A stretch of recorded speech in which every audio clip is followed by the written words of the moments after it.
sont passés par là jusqu'au Caire, jusqu'au sud de l'Égypte. Donc on voit, ça c'est plus que 50 Français sur la photo qui font le pèlerinage. Suivant s'il vous plaît, dans la vallée de Firan. Ça c'est aussi la vallée du Mukattab. Le mot Mukattab, vous le comprenez, on dit en français, ça veut dire ce qui est écrit, ou l'écriture, al-kitaba.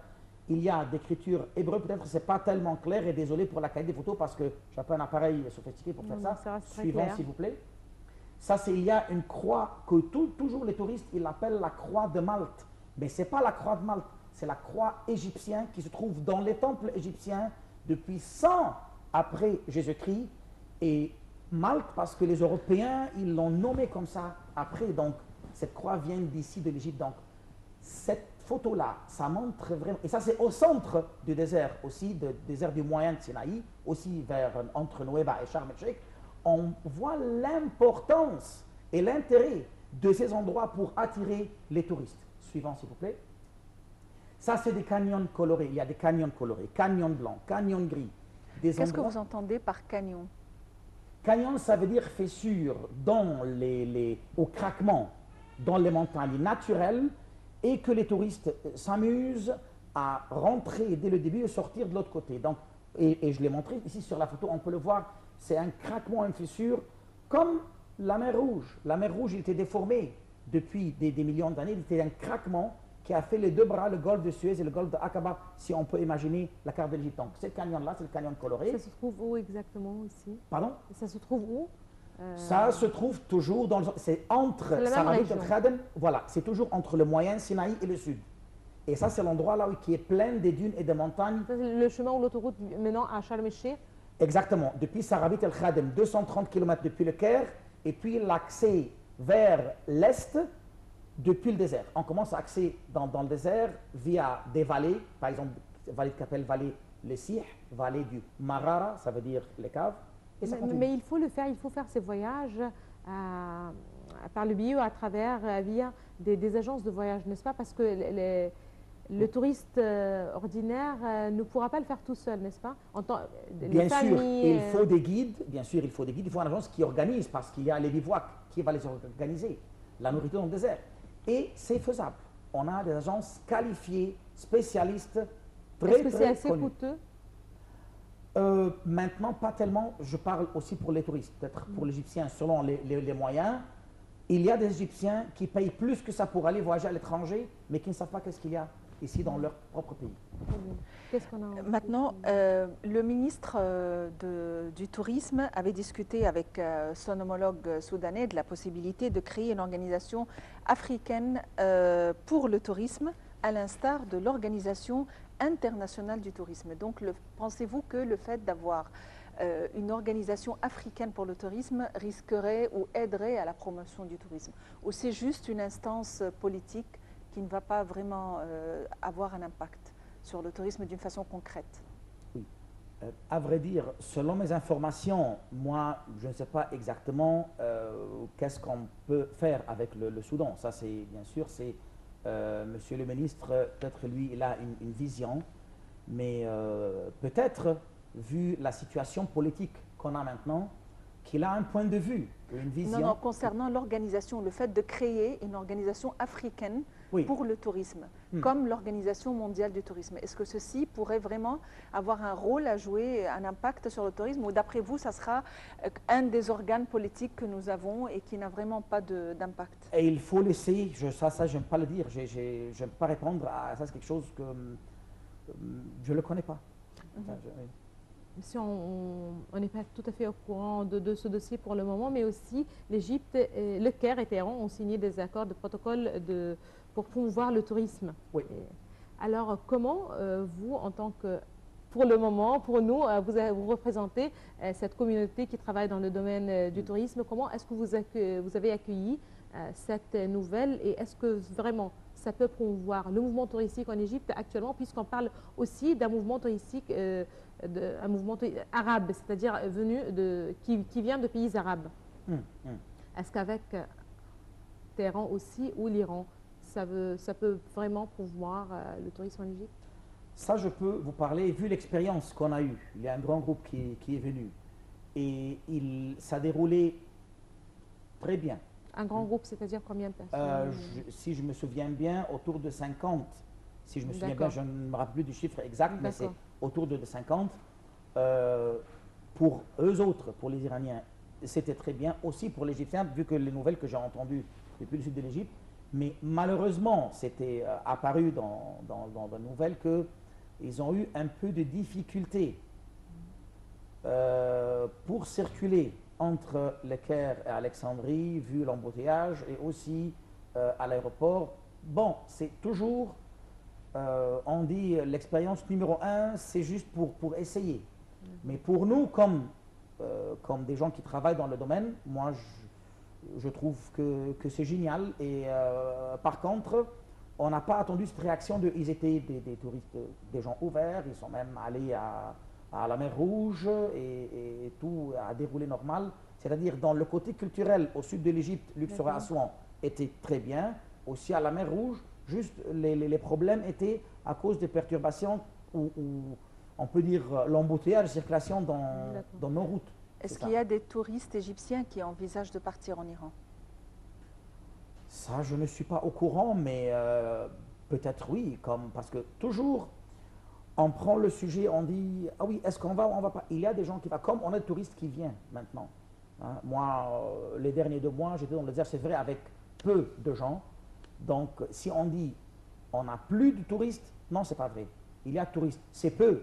Ça, on ne peut pas le nier, mais ils viennent. Donc, c'est pareil pour nous. Il y a des gens, peut-être qu'ils veulent voyager. Moi, je n'ai pas entendu, mais ce n'est pas interdit. Il n'y a pas d'interdiction. Et pour parler du mouvement du tourisme, dans quel endroit en Égypte le mouvement du tourisme est le plus actif actuellement? Dans les endroits balnéaires, Sharm el-Sheikh et Hurghada. Ça, il a diminué, mais quand même, ça tient bien. C'est-à-dire, chez les grands hôtels qui sont bien forts, si vous voulez, ça, il marche bien, mais il y a d'autres petites boîtes qui n'ont pas résisté. Et ça, c'est les chiffres parlent. Et les guides touristiques ont toujours leurs problèmes concernant le chômage? Bien sûr, parce que lorsqu'on entend, on dit le tourisme a diminué juste 25%. À vrai dire, c'est oui, mais c'est quel 25%? C'est le masse qui vient dans les endroits culturels, qui finance bien tout le monde et qui fait travailler les égyptologues et les guides touristiques. Et ça, c'est le côté qui était bien touché. Voilà, justement, vous parlez du tourisme culturel, plutôt le sud de l'Égypte, Assouan, Luxor, sur lequel dépend la vie des guides touristiques. Tout à fait. C'est ça la raison pour laquelle je dis, il y a aussi au Sinaï des endroits aussi historiques, là où les guides touristiques peuvent travailler dans, mais il faut avoir le travail dans le désert, faire le safari, faire ce genre de tourisme qui n'a pas de danger et qui est sûr, mais tout le monde sont attirés vers le côté mer, le côté balnéaire. Et le côté sécuritaire, quel est son impact sur le tourisme en Égypte? Je vois que l'État aussi fait d'efforts maintenant, pas mal du tout. Il travaille très fort, d'accord, mais il faut avoir l'aide du peuple. Mais et aussi, ce n'est pas juste l'État, c'est les gens et les Bédouins qui vivent là-bas. Moi, je connais pas mal de ces gens-là. Ils me disent, ils m'ont dit déjà plusieurs fois, quoi que ce soit qui se passe, si on a des touristes, on va les protéger par nos âmes. Et ça, je peux le confirmer et l'avouer maintenant, parce que je suis en contact direct avec ces gens-là. Leur gagne-pain, il est perdu. Donc, ils vont le protéger avec leur cœur et leur âme. Et ça, je peux l'avouer et je le confirme 1000 fois. Est-ce que vous pensez que la situation politique dans le pays affecte aussi le tourisme, c'est-à-dire aujourd'hui, de toute façon, et depuis hier, on parle de ce remaniement ministériel, nouveaux ministres qui ont été nommés hier. Donc, est-ce que vous pensez qu'avec un tel changement, au moins dans quelques noms, dans certains portefeuilles, pourrait aussi donner élan à ce mouvement, ou ça ne va pas changer les choses puisque c'est toute une vision, c'est toute une politique, donc on ne connaît pas si ça va changer ou non. Très bien. En fait, on doit se mettre d'accord que le tourisme, c'est quelque chose qui tombe malade, mais qui ne meurt jamais, premièrement. D'accord? On avait un si vous retournez à le programme qu'on a fait ensemble il y a 3-4 mois, j'ai dit ici, à cette place, que je suis très optimiste cette saison-là. D'accord? On a eu quelques mouvements politiques, c'est la déclaration constitutionnelle, etc., qui a agité le peuple, donc ça n'a pas marché. Maintenant, pour cette saison-là, c'est fini, il est foutu. Selon changement, comme vous venez de me dire, madame, hier, ça c'est, on va voir. Qu'est-ce qu'ils vont préparer, mais pour la saison prochaine, parce que la production du tourisme, ça ne change pas dans 24 heures ou dans jour et nuit. On doit travailler des mois et des mois pour accueillir les gens l'année après. C'est-à-dire, on travaille maintenant pour la saison prochaine qui commence en septembre. Donc, avec l'optimisme, si tout reste calme, comme depuis 2-3 mois, il n'y a rien qui se passe. Se passe comme quoi les nouvelles qui sont diffusées par le média, dès que les touristes voient juste le moindre de chicane ou de manifestation, ils disent alors l'Égypte est en chaos. Ce qui n'est pas vrai. D'accord? Mais si ça reste comme ça, comme les 2 derniers 3 mois, jusqu'à juin ou jusqu'à juillet prochain, et ça conduit jusqu'à septembre, la saison prochaine aussi, je suis optimiste, ou je souhaite, ou j'espère qu'il sera mieux que les 3 précédents. Nous l'espérons aussi, en fait. Bien sûr, Nous madame, l'espérons merci. aussi. Voilà. Est-ce que les bureaux culturels dans nos ambassades à l'étranger peuvent nous aider? Ils peuvent nous aider très bien. Mais je profite que je suis avec vous ici, de profiter maintenant le chômage des guides touristiques. Et qu'ils mobilisent ces guides-là pour publier ça avec eux. Nous, on travaille sur terre. Je suppose que nous sommes les meilleurs ambassadeurs pour parler de ça.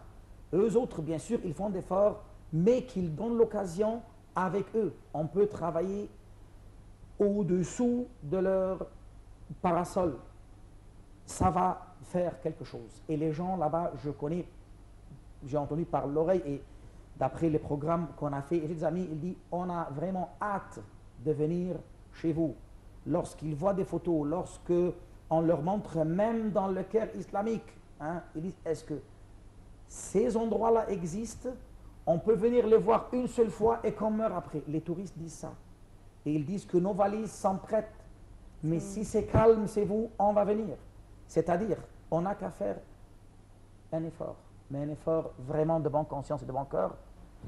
Et moi, je suis persuadé que ça va vous être aidé. De toute manière, le tourisme balénaire, les villes éloignées comme en Haute-Égypte, comme Luxor, Aswan et les autres villes comme Sharm el-Sheikh, Hurghada, Gouna et autres, de toute manière, ces villes sont vraiment très calmes, sont loin de toute agitation politique. Très et rien bien. n'empêche les touristes de venir. Non, merci beaucoup de aussi signaler ou de faire focus à ces endroits-là, parce que moi aussi, je veux dire quelque chose, que dans ces endroits-là, les touristes ne savent pas, ou aussi on n'a pas bien publié des endroits qui se trouvent, par exemple, par la rive ouest, là où il y a la vallée des rois, la vallée des reines, des endroits qui se trouvent là-bas, comme des tombes des artisans, des tombes des nobles, qui ne sont pas visitables. Avant la Révolution, il n'y avait même pas des panneaux ni des accès. Mais je vous confirme, parce que j'étais là-bas il y a juste une semaine, maintenant il y a des accès. Ils sont ouverts et propres et, comme on dit, les bras ouverts pour accueillir les touristes. Voilà, ils pas juste à attendent, Luxor, pas juste au Caire, au Gizeh, à Saqqara et partout.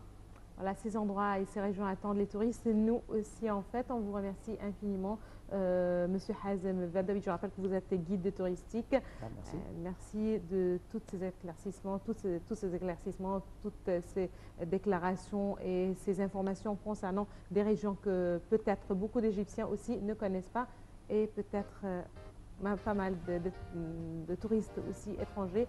Merci encore une fois, Madame, Monsieur. C'est la fin de cette édition de Bonjour l'Égypte. Merci de nous avoir suivis. Excellente journée à toutes et à tous. Merci. Au revoir et très bonne journée à tous.